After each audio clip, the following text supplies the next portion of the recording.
My name's Michael Townsley. I'm the Head of School of Criminology and Criminal Justice here at Griffith University. We are the largest criminology department in Australia, and we are ranked in the top 10 internationally. Criminology and criminal justice is a really diverse exploration of crime.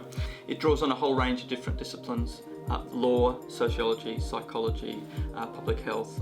Criminology is the study of crime really broadly. It's the study of the making of laws, the breaking of laws, and our reaction to the breaking of laws. So it's about understanding where crime comes from and why people might commit those acts, and then what we do about it afterwards. Criminology and criminal justice covers a wide range of social problems, from things like burglary and vehicle crime to money laundering to human trafficking, a whole range of really interesting problems. And one of the things that appeals to me about criminology is that it's always changing. We have one of the biggest criminology communities in Australia, and we've been really lucky to attract some of the best people from around the world. So nearly 50% of our academics are from overseas, and they bring a wide array of skills and perspectives and experiences and all sorts of crime problems. Because we've got some of the best people in the world teaching, they are teaching into their areas of strength. Coming to criminology at Griffith, you're learning from some of the very best people in the world in the areas that they're experts in.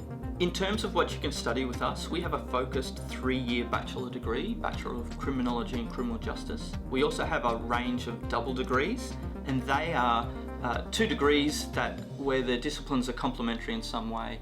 The advantage of double degrees is that you come out with 2 degrees, two distinct degrees, and you therefore have 2 different skill sets, and you can market that to employers.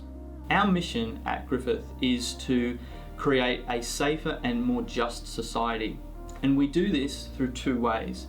First, we generate new research findings about crime and criminality, and the next thing we do is we take that knowledge and educate future criminal justice professionals. If we do those 2 things really well, we will have a safer and more just society.